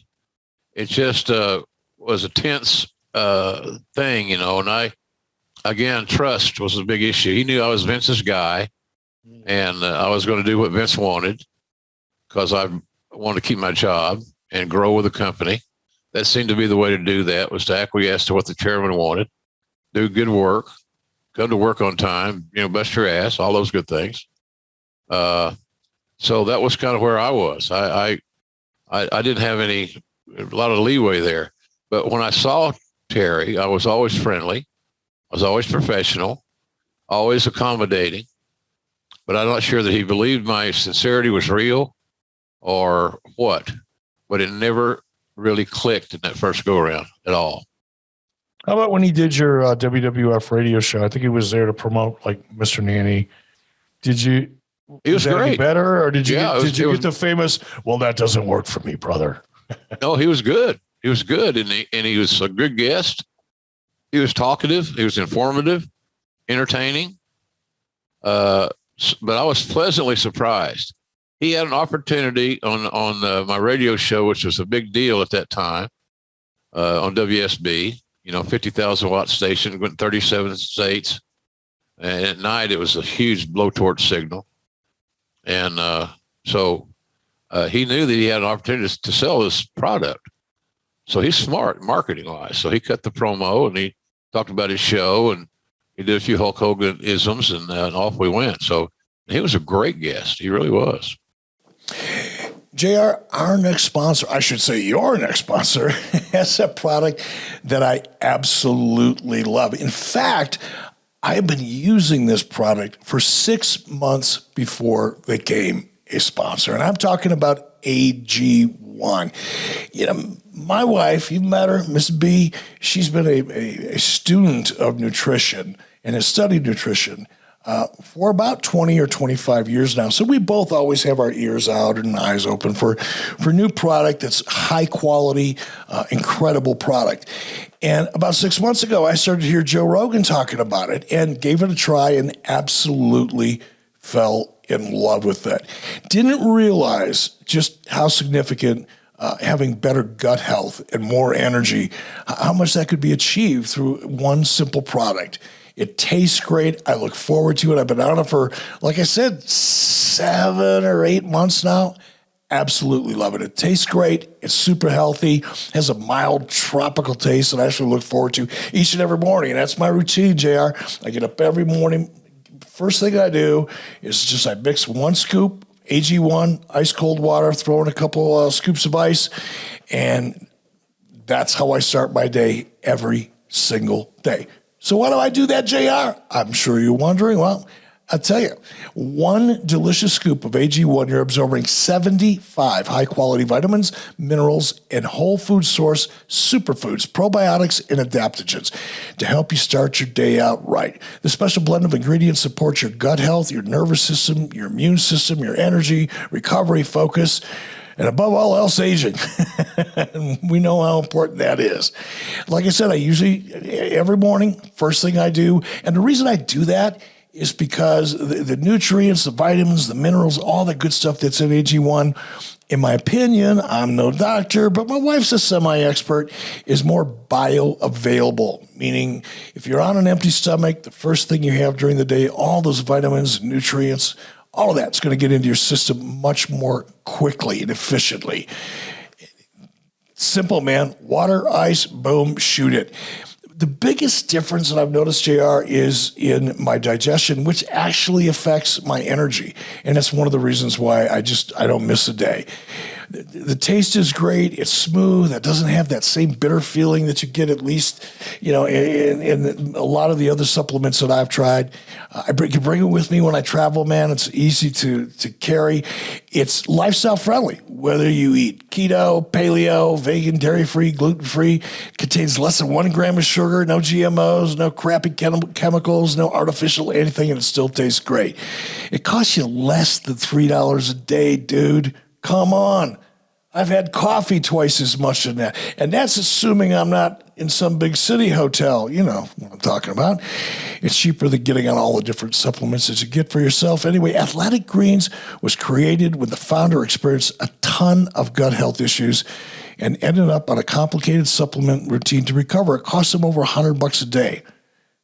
Where there's a need, there's a way, right? Tons of people have the same kind of multivitamins, but it's important to choose one with high-quality ingredients that your body will actually absorb. Remember what I said about bioavailable? That's what you got to pay attention to. I can't recommend this product enough. I absolutely love it. Athletic Greens has over 7,000 five-star reviews. Proud to say I'm one of them. It's recommended by professional athletes, guys like Joe Rogan, man. And who's not going to listen to Joe Rogan? Come on, it's easy. Here's what you need to do. Right now, it's time to reclaim your health and arm your immune system with convenient daily nutrition. It's just 1 scoop and a cup of water every day. That's it. No need for a million different pills and supplements to look out for your health. Now, we want to make it easy. Athletic Greens is going to give you a free 1-year supply of immune-supporting vitamin D and 5 free travel packs with your very first purchase. All you got to do, it's real simple, man, to take care of yourself. Go to athleticgreens.com/JR. That's right, athleticgreens.com/JR. That's it. All you need to do to take ownership of your health. It's up to you, man. Take care of yourself. athleticgreens.com/JR. Jim, before we go any further, because it's easy for me to get lost in this conversation with you. It's just, first of all, it's great to, talk with you again and spend a minute. Thanks. Yeah, me too, Eric. We're both busy and going in different directions, but it's always fun to hang out with somebody I've known as long and have as much respect for as I do for you. Well, thank you. Me too. But speaking about respect, brother, props to the team over at AEW and Forbidden Door made some noise. What were your thoughts? Well, I thought that the show was exceptional. It was long. That would maybe a negative for some people, but the talent worked their asses off. And that, to me, is where it starts and ends. A great effort and preparation. Guys are taking liberties with each other, which you can look at a lot of different ways. It's not that I not to see guys get hurt, but you want your talent to lay their stuff in and be aggressive and be real. And so we had a lot of show-stopping matches, and a lot of matches where guys were put on spots to raise their game. For example, the very unique Orange Cassidy, who's a gimmick guy, had a hell of a match with Will Ospreay, who's a much better wrestler than is Orange Cassidy. But we saw that Orange Cassidy could wrestle. He did the honors. He lost the match. So what? But I just enjoyed the hell out of that show. Tony Khan brought me out to do the main events at the end of the show. I think I did like an hour and a half or something. And that was different for me. It's just starting. I was coming in long relief as a baseball player, so to speak. And I did the same thing on Raw then this week or last week. So I don't know if that's just a Tony thing or that's what how he's going to use me. I don't know. Doesn't matter. So, but it was really a good night, exciting night, great crowd. You got a sellout crowd in the United Center, home of the Bulls and Michael Jordan and all that stuff. So I thought we had a good accomplishment. So $1 Million Gate, which for us is great. It's great for anybody to do $1 Million Gate. And so we're really happy about that. So I just wanted to say something in a positive way. We had so many guys hurt. And you know how that is. And you got to keep rebooking cards because of injury. It's tough, man. And Tony Khan did a hell of a job of making chicken salad out of chicken shit with so many guys hurt. And a lot of the guys rose to the occasion. Or the aforementioned Orange Cassidy, he had a great match with Will Ospreay, and it can't go without mentioning. And I thought that John Moxley and Tanahashi had a hell of a show stealer. It's funny, guys like you and I will understand this. A lot of folks don't. When you close a show that big, it's that long and that spectacular, it's hard to do. It's hard to close with something unique, and you're telling a different story, and how do I get the audience re-engaged, et cetera, et cetera. And Moxley and Tanahashi accomplished that. So it was a good show, a good week of TV for AEW. Our roster's young. Everybody's growing. Everybody's learning things. But it was fun. It's fun to be with this team because they're all young and enthusiastic. And they asked, years and years ago, there was this television personality named Art Linkletter. He had a TV show for years, and he wrote a book that was extremely successful called Kids Say the Darndest Things. Young wrestlers say the darndest things. And so that's part of my charge, is to answer those dumb questions. When I'm there, I get a ton of those questions because I've been around, I'm older, and I've seen it happen, and so forth and so on. So it's just a fun place to be right now. And I'm really proud of the efforts that the team had in the last couple of weeks. It's just been extraordinary. So happy for AEW. I'm glad I'm working there. I appreciate Tony Khan's confidence in me, but we got it. Our roster's coming along really well, and I'm happy for them. Good kids. They're just living their dream, Eric. They're doing, once you and I got in the business, we started living our dream too. Once we understood this is where we should be, we understood then at some point in this journey, well, I think this might be what I'm supposed to be doing. You know what's fun for me when I watch, young talent? Orange Cassidy's a perfect example. When I first saw Orange Cassidy come on screen, I went, what the fuck? Me too. And within about a month, I was going, I kind of dig this. Yep. And because I can still relate to that. I can still relate to being so new in the business where everything is, you're just learning every single day. You're learning, and then just to watch somebody grow so quickly, it's kind of like I get a little bit of a rush living vicariously through them. Yeah. Because I've had my time in the sun like you did. Yep. And now I think probably both you and I get as much of a kick out of watching somebody else experience that journey. Yeah. Because it's a journey. Yeah. And I've developed a personal relationship with all those kids, Jungle Boy and Orange and so many. I miss names, but that's been the fun part of this gig, because the travel is still the travel. The only good thing about our travel is that we travel once a week, and it's not like you're on the road 2 or 3 days a week and things of that nature. This past week, So do you get like a private jet shit? I mean, are you on? Delta. Oh, okay. So you're still traveling the hard way. I've traveled with Tony a time or two in his jet, but he's all over the place. He's doing NFL stuff and soccer stuff and what have you.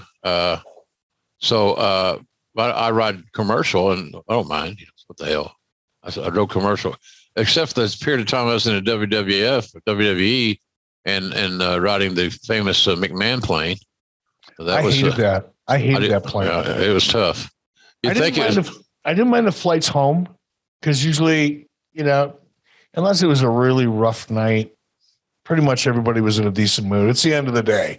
Right. Everybody's drinking wine. The music's cranked up, especially if Shane was on the plane. If Shane McMahon was on the plane, then the music we're listening to the fucking AC/DC at very loud in the morning. Yeah, and everybody's singing along with it.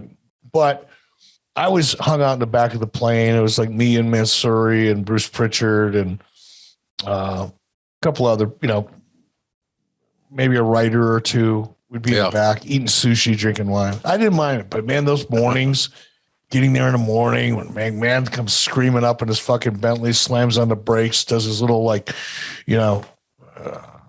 NASCAR slide up right up to the stair to the plane and gets on. Of course, he's all tense, ready to go. There's always that tension all the way to the venue. But flying home wasn't bad. But I preferred to fly. I didn't get to fly commercial, but because I always had to fly with Vince. But Thank God it only lasted 4 months, brother. I don't know if I could have done it. It's daunting, to say the least. It's all predicated on what kind of mood he was going to be in. And is he going to be willing to listen to another idea? Is he going to be willing to compromise? Does he hate the show from start to finish? Are we starting all over? Sometimes you get on the plane, you start all over. And the writers have already written, they spent hours and hours. They've had meetings. They've met with him. They got things signed off on, and all of a sudden, boom. Yeah, you met with him up until 1 o'clock in the morning. Yeah. Like 6 hours before you had to be to the airport. Right. And he decided he didn't like the show. Okay, great. All right, that's it. That's what we're going to do. And then you have these poor bastard interns that are showing up at 4 o'clock in the morning, printing all this shit off so it's ready to go to the plane by 8 o'clock in the morning. And then you get on the plane and he says, no, well, fuck, we're going to change all that. God damn, I says, bullshit. Yeah, he changed his mind on the drive from his house to the airport in White Plains. It's just, it happened all the time. You just had to be prepared for it. So if you could be prepared for it. But that's just his MO. Let's get back to Hulk Hogan. You and I will go off a whole different, we'll do an entirely different show. Okay. So Hogan's been around that. Now he's on his way out. He's gone. Yep. No more Hogan.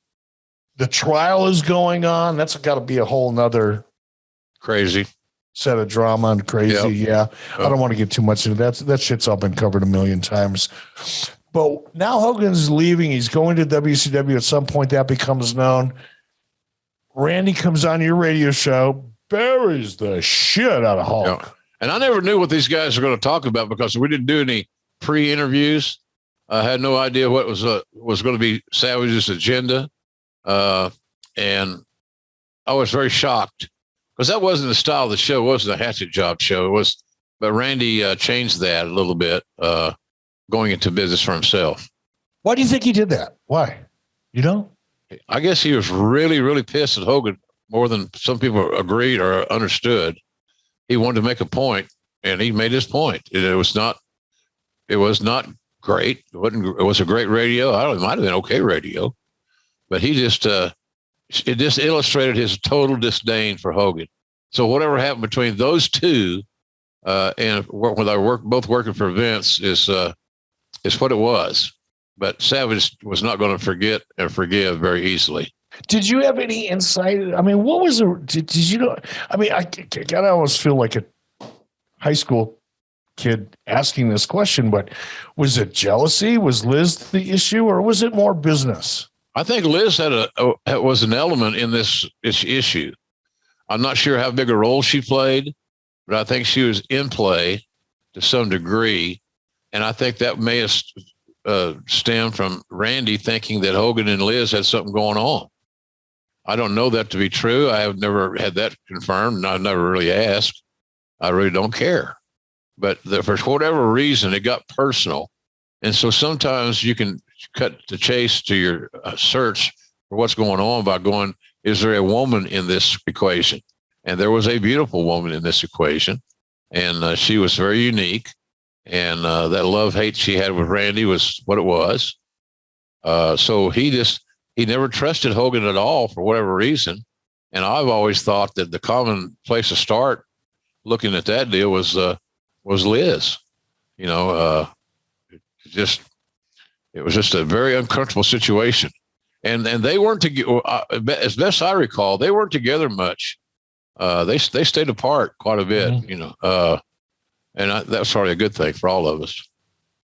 If someone relies on you financially, your spouse, your child, anyone, life insurance gives you the peace of mind that they'll have a financial cushion if something ever happens to you. By making it easy to compare your options from top companies, Goliath Life helps make sure you're not paying a penny more than you have to for the life insurance coverage you need to protect those you love. At GoliathLife.com, you can compare personalized quotes from top companies to find your lowest price. The process is fast and easy with no hidden fees, upsells, or hassles. Goliath Life is your one-stop shop to find the life insurance you need at the right price. Head to GoliathLife.com to get your free life insurance quotes and see how much you can save.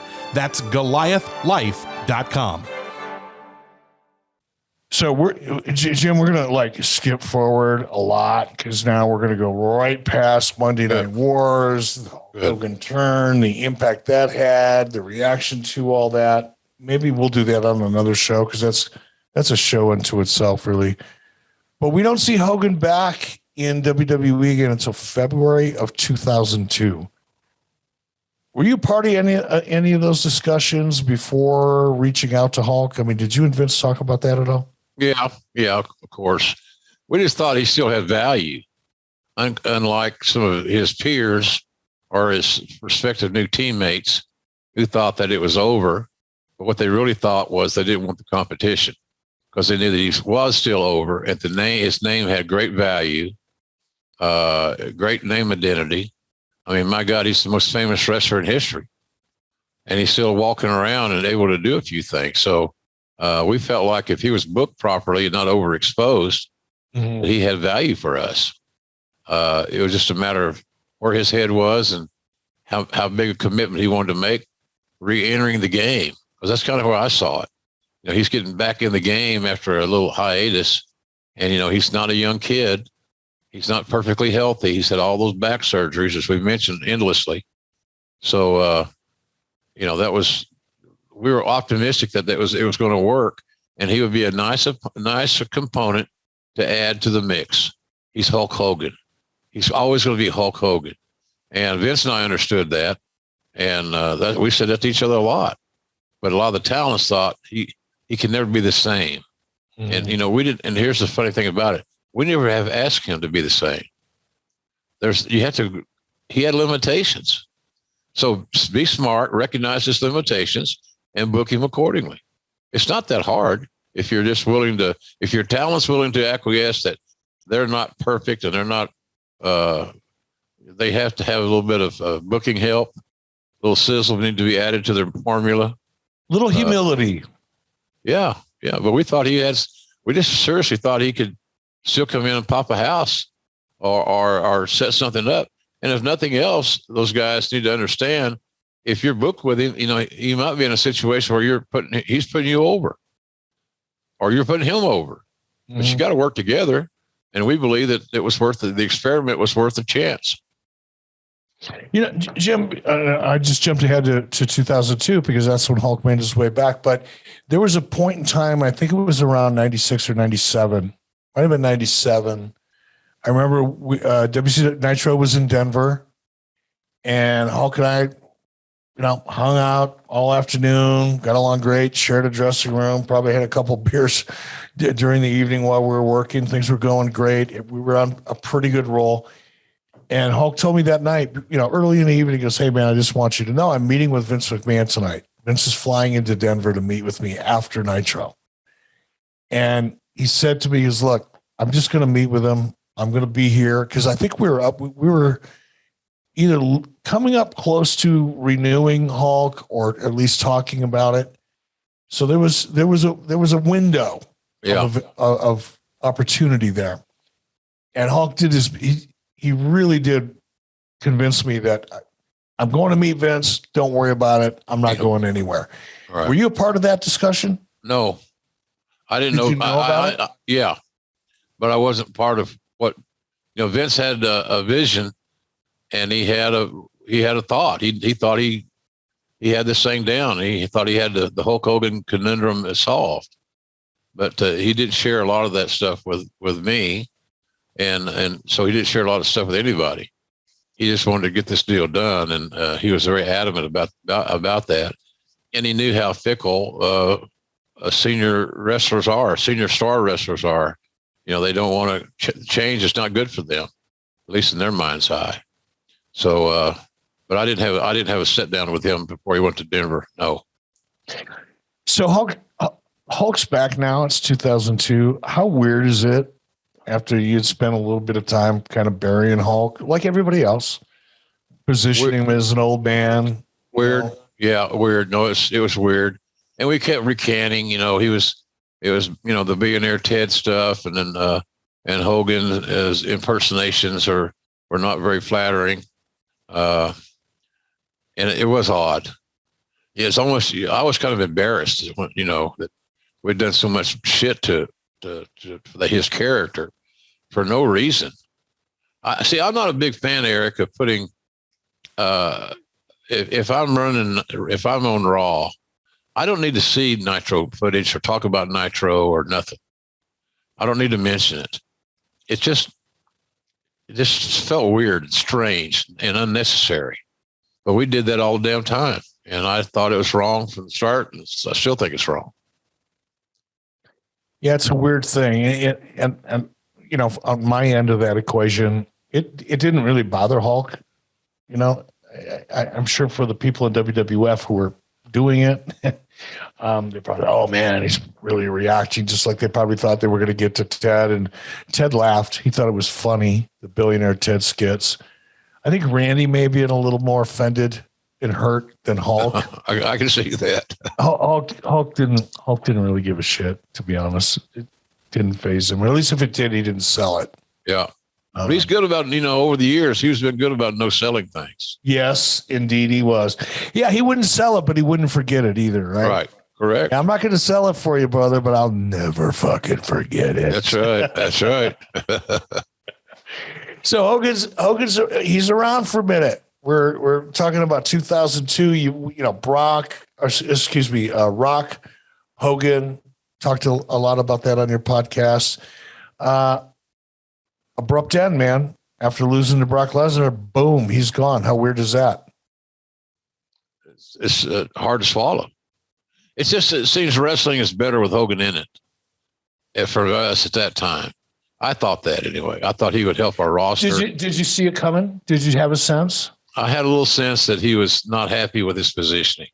He wanted to be the guy, the one and only guy, and we weren't in a position to make that commitment because we did have Rock, we did have Lesnar, and Austin in and out, the injuries and so forth. So Triple H was getting hot. Mick Foley was doing well. So we had other guys that we had to continue to build, and he wanted to be the guy.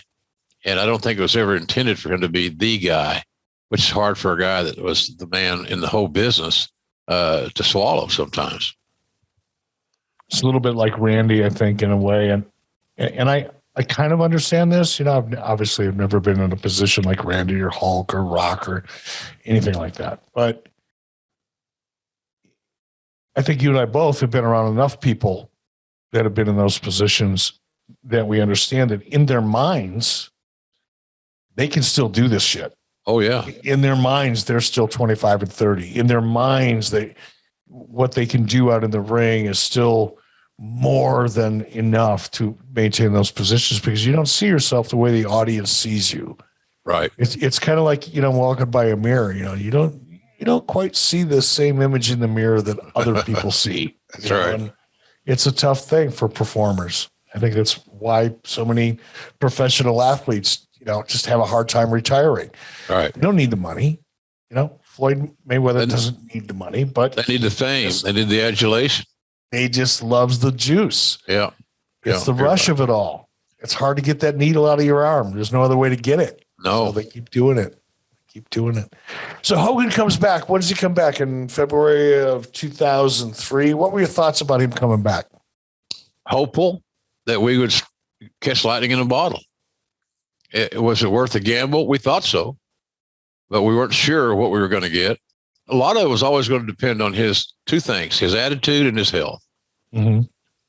And the attitude you didn't know until you got there, and the health was something we knew we just had to deal with. And that was a matter of monitoring how he worked, how often he worked, who he worked with, et cetera, et cetera. That's why a lot of people thought, we spoke of earlier about the match that Hogan had with Kurt Angle. It was two polar opposites, but they ended up having a good match because they told a viable story. But that was what you're always curious about. Can Hogan still have those matches? And he answered that question. He could have those matches. And I was always happy for him and proud of him that he came through when a lot of people thought that he didn't have it left. And he had plenty left. Do you think he came through? He came back to set up the rematch with Rock, No Way Out, and then went on to wrestle Vince at WrestleMania 19, Seattle. Do Do you think he lived up to the hype? You think Hogan lived up to the expectation? Oh, absolutely. Yeah, he did. The match that Hogan had with Rock at WrestleMania 18 in Toronto was pretty classic, to be honest with you. You know, Lawler and I had, Hogan was a heel going into it. Rock was the young, full of P&V baby face. So we're in our spots ready to put them in those two positions. And all of a sudden you hear the music for Hogan and you'd think that I always often compare it that Hogan fans are like Eagles fans, not Philadelphia Eagles, but the rock group, the Eagles. Yeah. They just want to hear Hotel California one more time. God, that's the truth, isn't it? That is the best way to say it, brother. You're right on the money. They want a leg drop and a Hulk up and some of his traditional things, but they want Hotel California that one more time. And if they could hear that, they'll be happy. But isn't that true with Steve Austin and Ric Flair? Yeah, Undertaker. I mean, yeah, John Cena now. I mean, people. It's so funny, and I get frustrated to the point of almost being angry, but I talk myself out of it. Is wrestling fans are so fickle in the sense that they'll be so anti-legends, right? I can't believe they're so reliant on bringing this guy back, or I can't believe they're bringing this guy in. He's too old. Blah, blah, blah. But man, the audience, not the little microcosm of people that bitch about shit on Reddit or write about stuff and think they're smart. But I'm talking about the people that just love to watch wrestling because it's an escape and it brings them a sense of joy and fun. Man, when you bring back a Hulk Hogan or you bring back a John Cena or you bring back a Steve Austin, that's exactly what you're saying. You hit it right on the head. They just want that feeling that they had the first time they heard Hotel California, or the first time they got laid while they were listening to Hotel California. Yeah. That's the deal, man. They don't want to see a whole show, but man, it feels good to go back and visit that one more time. Yeah, that's right. And ironically, when we were in Vegas 3 or 4 weeks ago for a pay-per-view, AEW pay-per-view out there, we saw the Eagles in concert. They were playing in Vegas on the Saturday night while we were there. The pay-per-view was on Sunday. We had TV on Wednesday and Friday, and then that was an off night. So Dan Lambert, who owns America's Top Team, one of our guys, he's so hooked up at all the casinos for fighters that he got us some tickets. Raphael Morphy and I went, along with Tony Chimmel and Mike Chioda, and they had never seen the Eagles in concert, and they were blown away. It's like they were saying, what I guess a lot of people say, I knew the words to every song. Yeah. So they recognized the leg drop. They recognized the big boot. They recognized the hulking up. The same deal. It's the same theory. And so it was kind of ironic to use that as an example. And because I'm a big Eagles fan, my late wife Jan and I saw them multiple times. We both loved them. We went through the Glenn Fry years, and now the what's the guy's name of Oklahoma, Vince Gill years, who's absolutely phenomenal. I thought when they lost Don Henley, they say you can't replace these guys. You can replace anybody if they're good. And Vince Gill's really good. So that's kind of what I saw that deal. And we're deviating too far down the rabbit hole of rock and roll music. But I think that's a good example for Hogan. He's got those hits. He's got gold records on the wall, as Joe Walsh would say. And he's a classic. And you know what? The Eagles in whatever configuration, I think Glenn Fry's son is now. He was on there for a while. He left, but he went on a rodeo for a year or two after his dad died, and now he's on his own. So, but they still got an all-star team. They still got Timothy B. Schmidt. They still got Glenn Fry, and maybe the most important element of all, they still got Joe Walsh. Yep. And so they still got their band, and they're still very good and entertaining. And they could make up their mind tomorrow morning that they want to tour again, and they would be selling out in their current configuration in any venue they decided to book. Yeah, and we felt some of the same characteristics, personality characteristics for Hulk. Mm-hmm. He's a legend, And some people will buy a ticket to go see him to take a kid, and they can show that kid who their hero was when they were the kid's age. So I thought that was pretty. I think that's pretty cool and illogical. I think that's right. A lot of people say this is the guy Daddy loved. So, and I think there's something to be said for that too. Before we get, because we're going to have to wrap this up here in another couple of minutes, but I want to speed up just a little bit, talk about a couple bullet points, I guess, at this point. As we're kind of going through now, Hogan's return to WWE, leaves WWE, comes back to WWE. We got this Mr. America character. I hated it when I saw it. I was embarrassed by it for Hogan that he was doing it. But I also knew it was probably his idea, or at least he was excited about it because he loves that kind of hokey, corny shit. Was that Vince's idea? Was it Hulk's idea? Whose idea was that? I think it was a collaborative effort, Eric, between the two. But Vince certainly supported it and liked it. Thought it was entertaining. He laughed. So that's kind of that deal.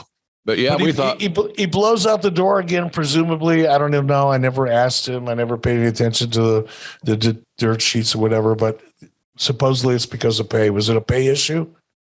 Apparently, I've always said this: when talents get unhappy, or they want to leave, or they do leave, or whatever, it's usually one of the two C's: cash or creative. And most of the issues I've dealt with in my lifetime as an administrator, the two C's always played a part in it: cash or creative. You didn't like your booking, you didn't like your place on a card, you didn't like your character, you didn't like how you're being used. That's creative. Cash speaks for itself. You weren't making enough money for what you felt like your contributions were. So cash and creative got us again. And Vince was in a situation where it wasn't where you could just blow up the payroll to make sure Hulk was taken care of, because we had that deal with a lot of guys that were making big money and were used to making big money, and we couldn't rob Peter to pay Paul. So Hogan's payoff was legit based on what was being drawn, and that wasn't good enough for him, apparently. Well, and I'll be honest, I don't think that was necessarily the case early on. I think Vince took care of of Hulk early on in ways that weren't necessarily relative to what he really drew. Just to keep him happy. Yeah, keep him happy. And that was an ongoing full-time gig, keeping Hulk happy. So Hulk's gone now. He's noticeably absent at WrestleMania 20 at Hall of Fame. I've always described, because I used to hear, man, I first started working with Hulk in 93, negotiating with him. By 94, we're working together. And I spent a lot of time with Hulk, personally, professionally. Yeah. And everything in between. And I learned early on that there was a weird love-hate relationship between Hulk Hogan and Vince McMahon that I am confident. I'm a 100% confident as I sit here and talk to the man I respect, the voice of professional wrestling. When I say to you, I am 100% confident that love-hate relationship exists to this very moment. Just based on the conversation I had with him the other day. But he's gone, WrestleMania 20, boom, persona non grata, up. And then he's back the following year. He's inducted into the Hall of Fame in Los Angeles. What do you remember about that? Vince kept trying to create a relationship. And maybe I should better said he kept trying to recreate the dynamic that Vince had with Hogan. Hence all the second chances and next starts and Hall of Fames. And here's another reason we can bring him back, et cetera, et cetera. So Vince kept trying to accomplish what you said earlier, that idyllic-like relationship that they once had. Mm-hmm. And they both probably were not willing to say, we can never have it the way we used to, but we could have it better than we have it now if we both try. And that was always where the jury was out. Will they, or is this going to work out, or are we going to get to where we want to be? Or is somebody in this equation willing to compromise something? And that was what the issues were: compromise. Because again, you get to compromising, you change things, and talent says, well, the compromise is making me look weak. So, but you got to give it a chance. If the glass is always half empty, it's always going to be half empty. Yeah. And so you got to look at it differently. And that's kind of how I felt bad for Vince at times, because he really wanted the relationship to get back on a somewhat of an even keel. It may never be like it used to be, but he wanted to make it better than it is. And I'm not sure we ever accomplished that. What did you think about Hogan's match with Shawn Michaels? Pleasantly surprised. I thought Shawn took some liberties. I thought Shawn was a little lighthearted and being a wise ass at times in that situation. But Michaels' ego was such that he cannot have a bad match that reflects negatively on him, and that certainly would have. I thought the match was pretty damn good, quite frankly. And Michaels had to gear it back a little bit because of the pace of Michaels' pace and Hogan's pace were entirely different. It's much like Kurt Angle and the Hogan match we talked about. It was just different. And the pacing was different. The psychology was different. So I thought that they had a good match. And I was not surprised that it was a good match because of the egos involved. Michaels wanted to go out there and say, hey, I had this great match with Hogan. Can you? I can. I'm good. And that's kind of where I saw that situation. But it was a match that had to be booked. And it was the new It Boy versus the Legend. It had to be booked at some point. You just hope that the damn thing was going to be a good solid match. And thanks to the professionalism of both guys, and Hogan had reasons to be wary because Shawn is taking this thing very lightheartedly. You got an eyeball rolling on working with Hogan tonight, whatever. It's just a different generational thing, man. And young guys like Shawn at that time need to realize you wouldn't even be here in this position making all this money if it hadn't been for a guy named Hulk Hogan steering the course. And a lot of guys don't want to admit that. They were jealous. And they didn't want to give Hogan the credit that he deserved. I always gave him the credit that he deserved. I really did. Whether I liked his style of wrestling, Hogan has a formula. Mm-hmm. Cowboy Bill Watson, he come out of retirement once a year, had a formula.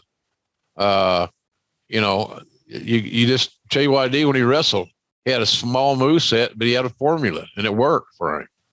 So Hogan had a formula, and there's nothing wrong with that. It worked, and it worked real well. Formulas do work. Yeah. In professional wrestling on small and large scales. I'm sorry, I'm not going to make any more editorial comments. Don't want anybody to get chapped ass over anything I say on this particular episode. But let me ask you, Jim, my opinion watching that, and I was behind the scenes a little bit, kind of saw a little bit of the handwriting on the wall. You think Shawn Michaels intentionally oversold to make it look bad? Yeah, I do. Is that professional in your opinion? No.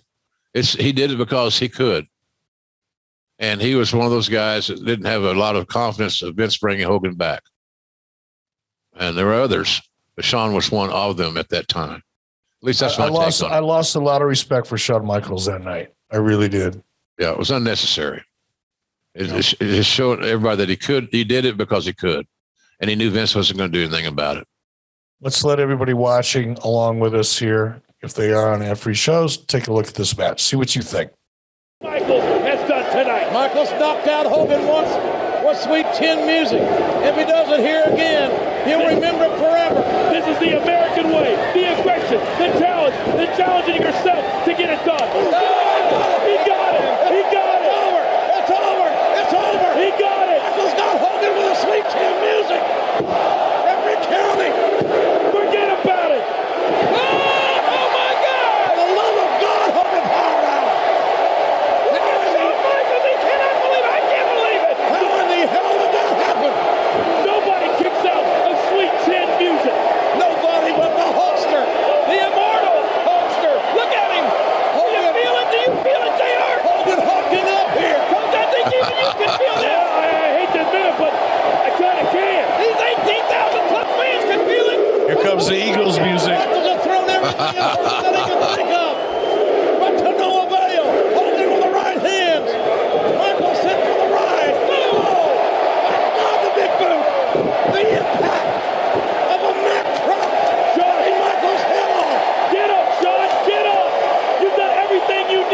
do.